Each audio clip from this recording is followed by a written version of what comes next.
Hello. So if you are watching this video, either we have gone to full online school, or you have been put into virtual school, or you are absent today. For whatever reason, you're not in school, we're not in school, and we're needing to use this video. So what we are doing today is beginning our new unit, which is about thermodynamics, heat. So this whole unit is going to be all about heat, and there's a lot that heat has to do with the physical world. So we're going to start by the application of heat that really concerns us the most, and that's food, cooking, right? So we're going to watch this episode of Good Eats called What's Up, Duck? And it's such a good lesson in thermodynamics.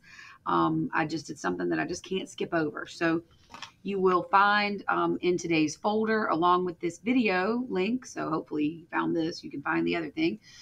This document here, the What's Up Duck Good Eats Thermodynamics sheet. And that's the sheet that I'm going to be referring to as we're answering questions.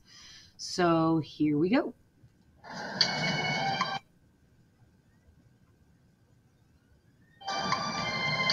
How about chicken? Had chicken last night. Game hen? Yeah, last Thursday. Turkey breast? A week ago Friday. That was fish. Tasted like turkey. Fine. How about A duck. She'll only burn it. Well, not. Joan of Arc had less char than the last duck you cooked. Like I ought to. All right, kids. Come on. It doesn't have to be this way. How funny are those Doesn't two? No, of course not. Look, what do ducks do? Quack. Besides that. Tastes gamey. Well, if you go out and Okay, shoot one. so I don't know if any of you are Monty Python fans, but if you're not, I'm sorry, no, I'm kidding. But anyway, this little bit here is straight out of Monty Python and the Holy Grail. So if you don't get the joke, that's why you don't get it. It's because you haven't seen the movie that he's kind of paying homage to. Fly? Fly, very good. That's why ducks have a very high percentage of slow twitch, dark musculature, which is not to say that they taste like dark meat. Okay, what else do they do? Float. Float. What else floats? Apples. Empty beer cans? Very small rocks. Small rocks. This isn't going exactly where I thought. Come on, something else that floats. Fat. Fat. So? Ducks made of fat? That's why they burn. And make a mess of the oven. And take 6 hours to roast. Okay, yes. Ducks do contain some fat, but that doesn't mean that we have to eat it. In fact, if we just apply some good, thoughtful cooking methodology, we can make this into a flavorful, crispy on the outside, juicy on the inside meal. We don't have to make a mess. We don't have to make 6 hours go by. We don't have to make the smoke alarm go off. In the end, we just make some good eats. Not gonna burn it, are you? See what I got to See live what with. I gotta live with. Good eats. All right, here we go. You'd think that the culture that spawned Daffy Donald, Darkwing Duckman, Howard the Duck, Rubber Ducks, Mighty Ducks, Lucky Ducks, Lame Ducks, Sitting Ducks would put duck on the dinner table every now and then. And yet, America's per capita consumption of this delicious waterfowl is a measly 5 ounces a year. That means that your average American probably wouldn't even recognize a duck unless it had a silly voice and a development deal at Disney. Now, when it comes to real flesh and feather ducks, there are dozens of varieties to choose from, but odds are good you won't actually ever taste a black duck or a mallard or an American canvasback unless you've got a couple of retrievers, a 12-gauge, and a closet full of Elmer Fuddware. Nope, domestic cooks have to stick with domesticated choices. But to tell you the truth, that's okay. There are, of course, Muscovy ducks, which are very lean, very gamey, and usually only available in specialty stores or through mail order. Then there are moulards, which are generally grown strictly for their livers or foie gras. Now, the American market and, of course, the Long Island skyline are dominated by the white pekin or Long Island duck, which, although not quite that big, are big. So this is where I would normally pause and ask the people that were in the room with me if they'd ever had duck, if they liked it, how did they have it, where did they have it. So, if you're home, bored, send me a message. Tell me about if you've ever tasted duck. Tell me about it. Tell me how you had it, whether you liked it. So big, in fact, that an American businessman touring China in 1873 mistook them for a rare breed of miniature goose. He bought 25 of them and shipped them home to New England. Now, only 9 survived the trip, but when they reached their final destination, a farm here on Long Island, they liked what they saw. They ate greedily, bred lustily, and grew very fast, creating in just a few years an industry which today makes sure that there That's a are lot of ducks on ducks. the tables of fine restaurants as well as the bins of grocery stores all across America. So Now, dirty. these particular ducks belong to Doug Corwin, whose family has been breeding white pecans on Long Island for as long as there have been white pecans on Long Island. So, you got to know a little something. That is a pretty duck. Beautiful. Female, egg-laying female. So this duck is strictly here to make more ducks. Strictly here to keep us going. Keep us going. Well, she's got a gorgeous face on her. Oh, she's gorgeous. So what are some pointers for consumers who are maybe going into the grocery store to duck hunt for the first time? Well, they're looking for meat. They're looking to feed everybody. The meat on the duck is primarily on the breast. The long, flat, wide breast. Unlike a turkey, which sticks up straight. Oh, it's wide. It's wide. It's all the way over. Stretches out flat. It's a few inches deep. It's 6 or so inches wide, and it's long. Look for that breast. Be careful that you're not finding a packer that may be taking these legs and shoving it up and making a nice little round butterball. You really want to look for the breast of a bird, which is long, wide, and flat, because this is where the meat is. So how do you like yours? Oh, I love to take a breast, either skin on, skin off, throw it on the barbecue, 3 or 4 minutes each side, eat it like a steak, a little bit of salt, onion powder, medium rare. Just a Medium beautiful rare. tasting No. piece of meat. Sweet. Thanks a lot, Doug. Thank you. See ya. Unfortunately, Americans don't eat a lot of duck. Yet.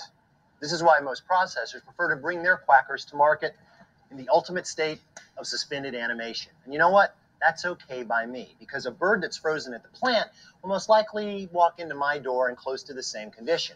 This, of course, does bring us to the issue of thawing, and thawing is a lovely segue to thermodynamics. All That right. branch is And the- there is our first question answered. Speaking of blank, it's a lovely segue into thermodynamics. What was he talking about doing? That's right, thawing. Speaking of thawing, it is a lovely segue into thermodynamics. Science is concerned with the transfer of the energy we call heat from one body to another. We'll take that back so we can hear it again.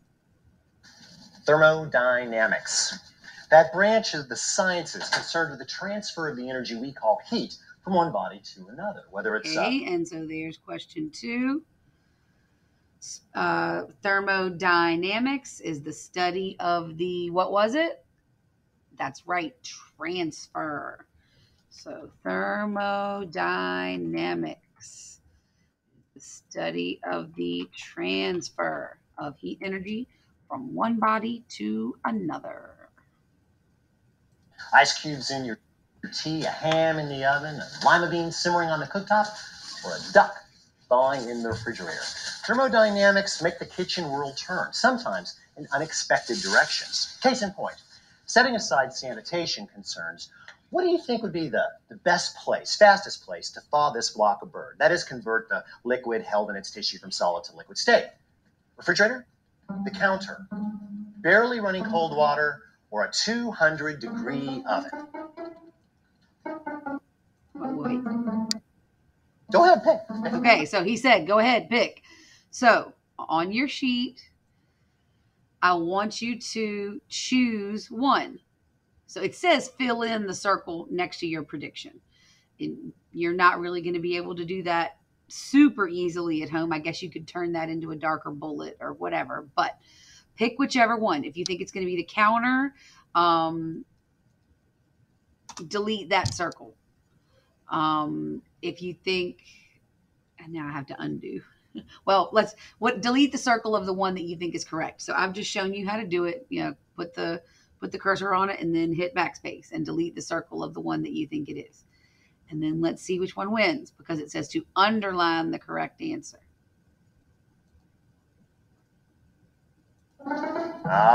So you're getting colder. Well, I mean, warmer technically, but colder. You get my drift. Cold running water. Messes with your mind, doesn't it? You see, the thing is that there are more issues with thermodynamics than just temperature. Temperature being... Okay, so the question said to underline the one that won, and he said cold running water. Now, he's actually going to show us exactly how cold running water is the winner. But you're going to need to underline cold running water. So I think, yeah, exit full screen. And then you highlight it and then click the underline button, and that will underline the correct one. All right, now he's getting ready to tell us the issues involved when discussing thermodynamics. So let's see what he has to say. The thing that we measure with ease. What are those other issues? Density, conductivity, and convection. Okay, so and we'll back it up. Well, actually, you'll be able to copy from me. I don't have to back it up like I have to do in class. So silly. All right. So the question was, what are the issues involved when discussing thermodynamics? And he said there's more than just temperature. There's density, conduction, and convection. So we've got to fill these in as they go. So the measure of the average molecular motion. So temperature measures how fast the particles in something are moving. So temperature is the measure of the average molecular motion. Density is the amount of matter something has in it for its size. Conduction is the direct transfer of applied heat. And convection is movement or circulation of heat. All right, pause that if you need to get that written down. But we're going to move on. Where's the duck?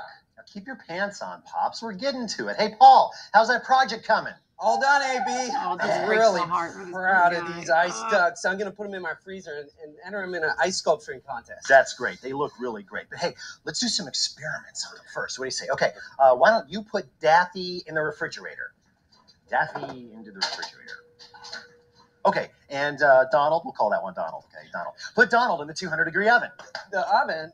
With extreme prejudice. The outcome is obvious. Both ducks are going to melt as they come into equilibrium with their surroundings. But since one of them is in an extremely high temperature, it's going to melt faster. But what if we were to say, take Howard. Let's take Howard there and put him in 60-degree water. Now the plot thickens. You see, water is extremely dense. So more of its molecules are going to surround Howard than, say, the air that's going to surround Donald, okay? And because water can absorb huge amounts of energy without changing temperature, well, let's just put it this way. That's called conductivity, and that is why we put water, not air, in our radiators. And that's why Howard is going to melt before, you got it, Donald. Now, let's do one more little experiment here. Why don't you take Darkwing and put him under cold running water, and take Duckman and put him in a pot of boiling water? Boiled duck, man. Yes, boiled Duckman. He's so mean. All right, now I wanna point something out here. He said off the heat. So I need you to make sure you understand that yes, the water got to boiling, but then it was taken off of the heat. And we'll revisit that in a second, but just want to make sure you understand that.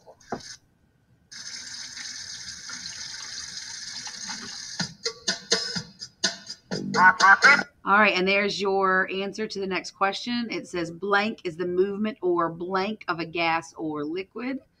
So on our sheet, convection is the movement or circulation of a gas or liquid. Okay, so pause that if you need to.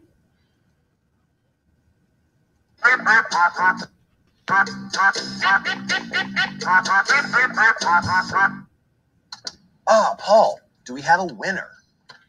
Okay, so we're the next question says list the ways Alton thawed the ice ducks in order from least thawed to most thawed. And that's the order that they're going to present them to us.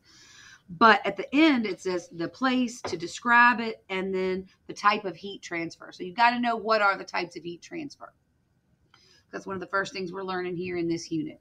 So the three types of heat transfer are conduction, where the two things are touching each other.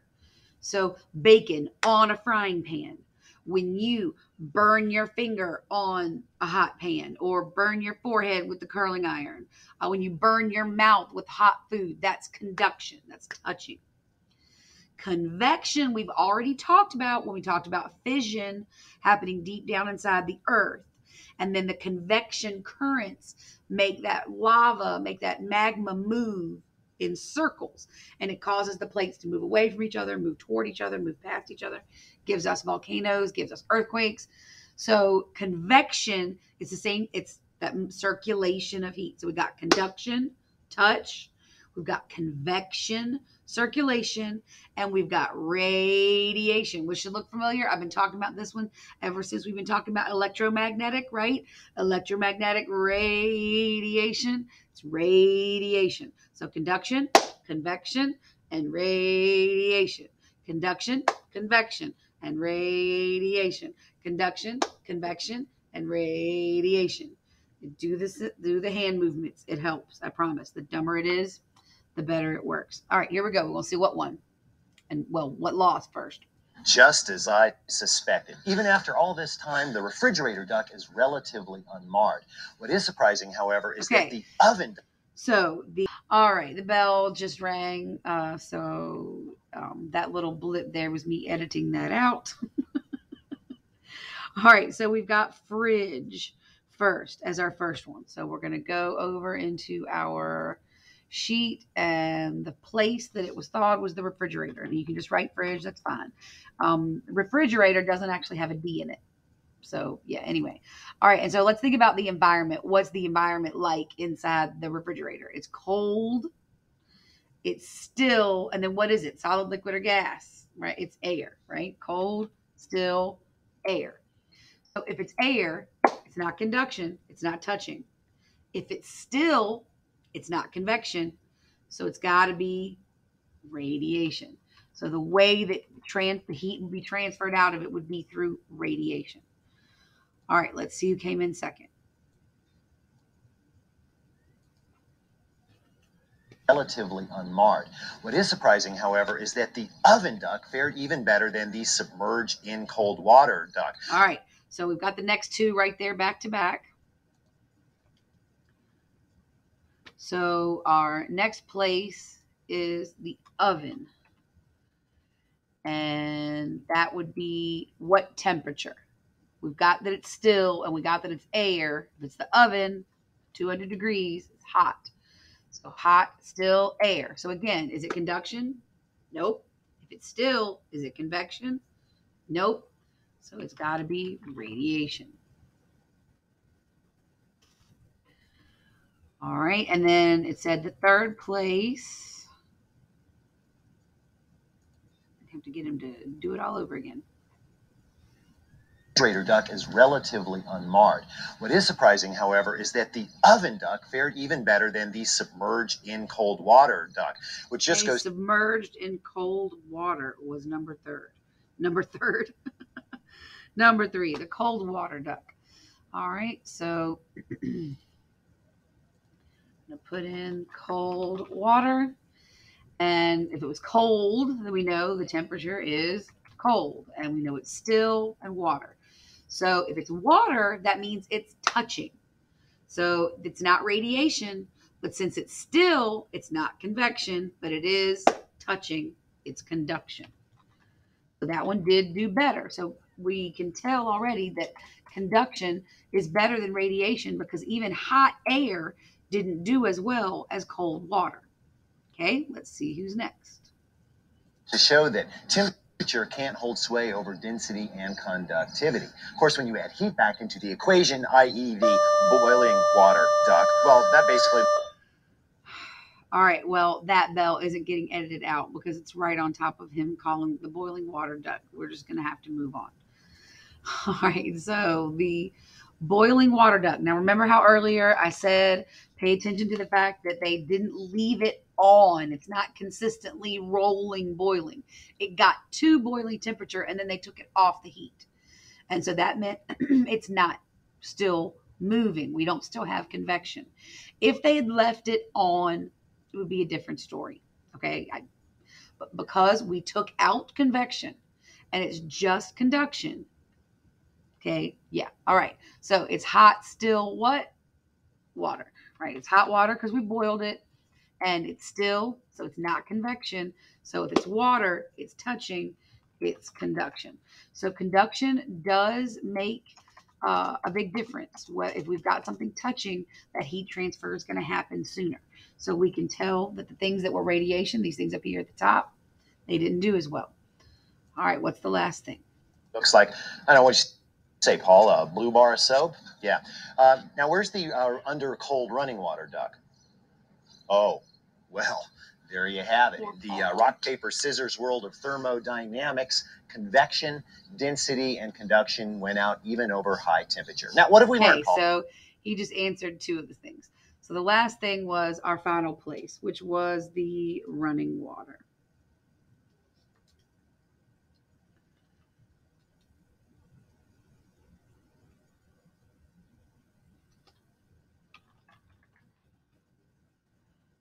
Running cold water. All right, and the temperature of it is cold. It's cold, circulating water. Teacher.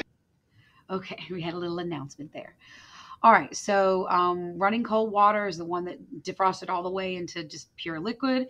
That's cold, circulating water. So if it's water, it's conduction, and it's circulating. So we've got conduction and convection. So that's why we have that little and there. Conduction and convection.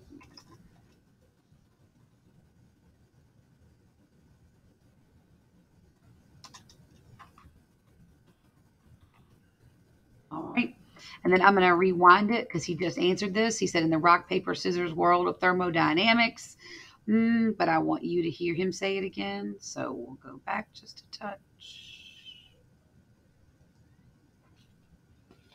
Thermodynamics, convection, density, and conduction went out even over high temperature. Now, what have we learned, Paul? Okay. So in the rock, paper, scissors world of thermodynamics, conduction, convection. He said three things, but I only asked for two.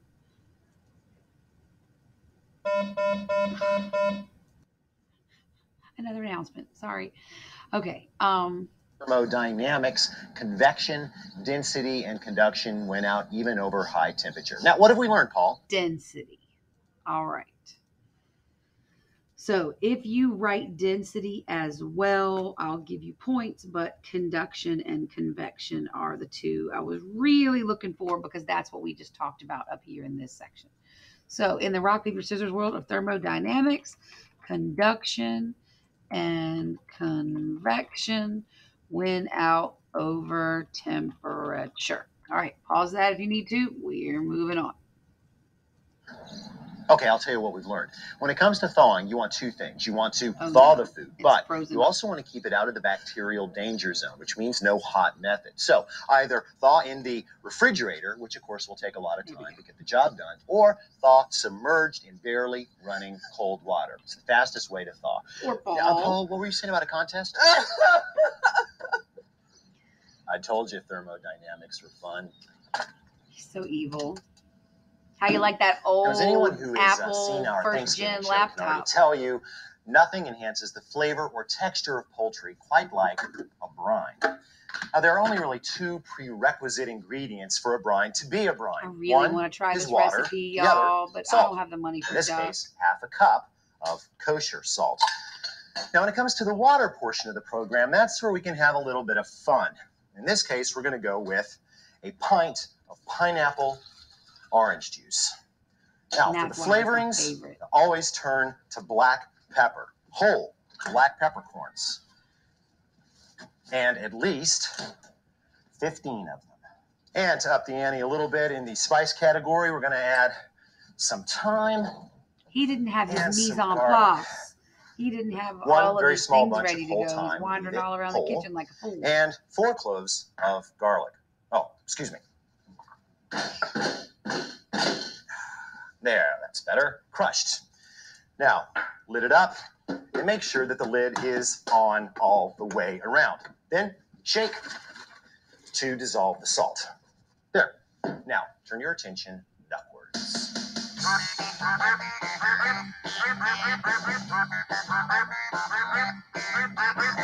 About time you got to the duck.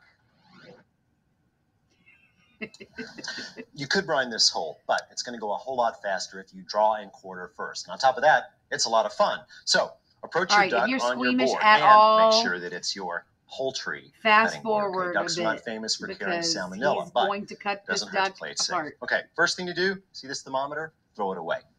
There. Also, in the caboose, you'll find usually a package of sauce. If I pulled a bag of sauce out, never mind. Okay, throw that away. Now, as far as the neck and the gizzard and the heart and the liver, believe it or not, these are good eats, but they're another show. So off they go. Next off comes the wings. They only get in the way. Just slice through, bend it back. Save these. They make great buffalo wings on down the line. Take your kitchen shears. Can you find the imagine? spine Oh, that would right be there at the good. base of the Duck neck. wings instead of Just chicken wings. cut. So this is right actually how I do chicken line when I'm doing the a chicken on the backbone grill. with your kitchen I shears. cut the backbone Great out of the part. chicken and open There. it I up like, since I'm right-handed, I turn around and go back flat. up Just the cut other the way. backbone out of both sides and It's a open it up big wad flat. of fat right And then there I on get the a end of big the duck. cast iron skillet Keeps his and heat it rear up end out of the too. water when he And so then when you swims. put the chicken down on the Cut grill, right you up put the the cast side iron skillet again. on the other side. It cooks it. Now, on believe it both or not, sides. ugly as it It's is, real good. that back is loaded full of flavor and collagen, so it makes great stock. So I freeze that with the wings. There is nothing to waste on a duck. Okay, so we're going to turn it over again and cut right down the middle of the breast. There, you got two half ducks. Great. Now you've got to grab your knife again. We're going to get the dark quarters off. So, and kind of make a crescent shape, a crescent cut like the moon, right across there. There. As far as the breast go, there's a lot of what's called subcutaneous fat just under the skin. We want to give it some exit points so that as it cooks, it'll come off. It won't have to seep around the edges. So take your knife and just lay it flat against the skin, then barely push down as you drag across and mark the side. The goal here is to cut through the skin, but not all the way through the fat to the meat. That would be a bad thing. There. 3 cuts one way and 3 cuts the other. There. That's called scoring. Now, this all goes in a bag. Now, deposit your drawn and quartered bird into a zip-top bag inserted inside a Lexan container available at your friendly neighborhood restaurant supply shop, or a Potter pan will do. Just pour the brine right on top. It's got to be bigger than a gallon-sized bag. Now, when it comes to sealing the bag, you want to be careful to get as much air out as possible. One thing, air does not add any flavor to duck whatsoever. And the less that's in the bag, the more brine will actually be in contact with the duck. There. Now, give the brine 2.5 hours in the refrigerator to do its voodoo. Oh, but it's so tasty.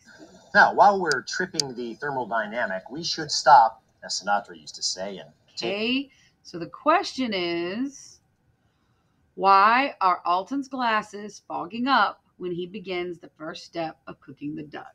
So why are his glasses fogging up? Right. So his glasses are cool, and the warm steam that's coming up, those little bits of very hot water and the little bits of water that's turned all the way into water vapor are sticking to his glasses, and then because they're cool, it's condensing and his glasses are fogging up. So steam is condensing. Oh, they fixed it for me. On his glasses. All right. Again, pause it if you need to. A steam. In fact, a 45-minute steam would be the perfect phase 1 of a 2-part or combination cooking method that will conclude with a blistering pan sear and one heck of a dinner. So go ahead and bring 1.5 to 2 inches of water to boil in your largest pot. Then reach for your favorite steaming device. Now, I know some of you own specialty steamers, but I don't know why when you've already got this sitting around in your kitchen, right? So in it goes. You can use any steamer you like except for a bamboo steamer. Think about it. Raw meat, porous product. It's not a good idea. Okay, next, the duck.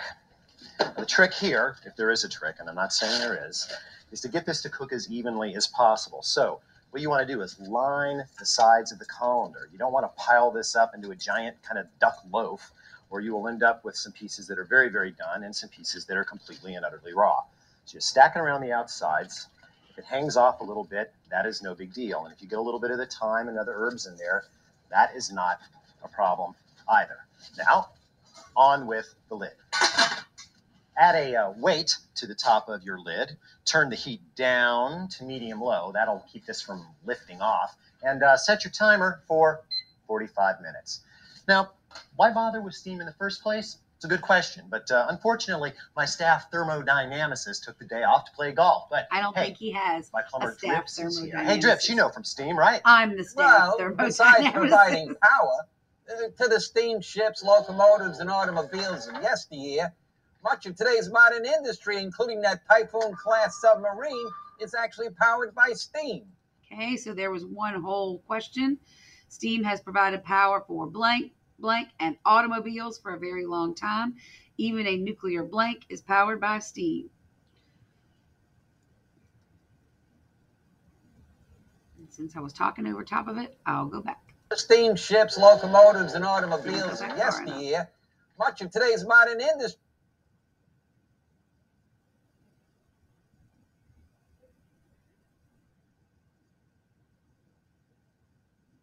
Come on, machine, you can do it. I believe in you. Steam in the first place? It's a good question, but unfortunately, my staff thermodynamicist took the day off to play golf. But hey, my plumber Drips is here. Hey, Drips, you know from steam, right? Well, besides providing power to the steamships, locomotives, and automobiles of yesteryear, much of today's modern industry, including that Typhoon-class submarine, is actually powered by steam. Okay, so steam has provided power for, right, trains. He said locomotives, but we're going to go with trains, ships, and automobiles, and even a nuclear submarine is powered by steam. Again, pause that if you need to pause it right now if you need to write that down, but I'm scrolling down because he's also going to give us the answer to this little section right here.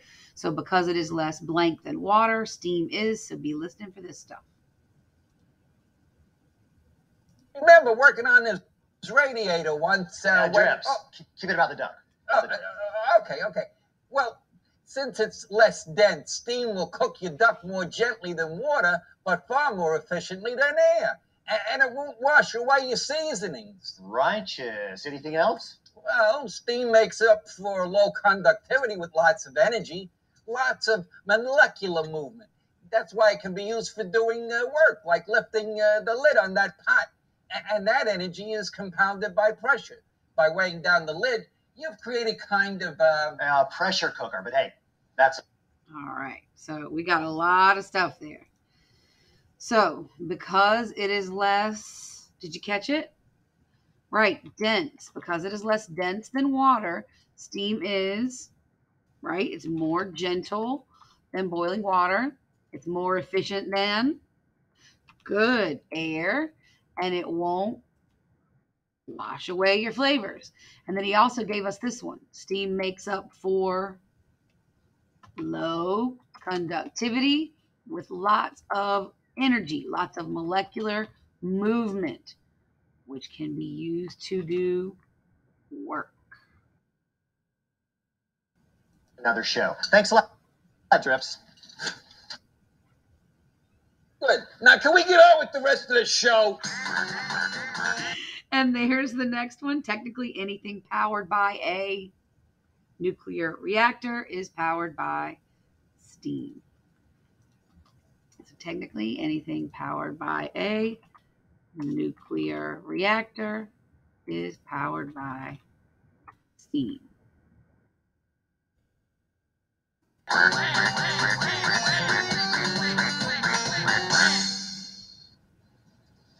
Having folded space and time, not only has our duck finished steaming, but I've had time to boil out the rest of the water over high heat. Why? Well, if only you had smell-o-vision, you'd know. Duck fat, liquid love, one of the most delicious substances on earth, and very low in saturated fat. Now, I like to cube red potatoes, simmer them in some salted water, drain, and then saute in duck fat over high heat. Speaking of high heat, did I mention that you should have your biggest cast iron skillet in a 475-degree oven getting NASA hot? Well, you should, because the final act is a... All right, so the question was, how hot is NASA hot, according to Alton, that is? Right, 475. on us. Now, you can see that the skin is taut, but there's still a little bit of fat under there, and that is going to lead us to a crisp, crunchy skin. And any duck lover will tell you that's almost as good as the meat itself. So, make sure that your skillet is really hot. That would be really hot. And lay in just the leg quarters, skin side down. Now, since they contain a good deal more fat than the breast quarters, we're going to give them a 10-minute head start. It's time for the breasts. There. Just roll the Glad I leg ate quarters lunch up to the before I kind of the watched side of this. the pan, like that. That's gorgeous. And carefully, please, add the breasts. Get them in the pan, kind of mash them down. You want to get as much contact with the skin as possible. Now, this goes in, and we give it another 7 minutes. You are what you eat.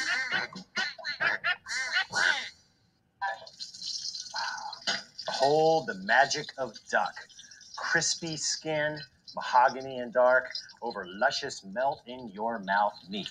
Now take this all off and give it a rest on a plate. I like to set a bowl in the middle so that it doesn't just sit in its own fat. Nice to let it drain a little bit.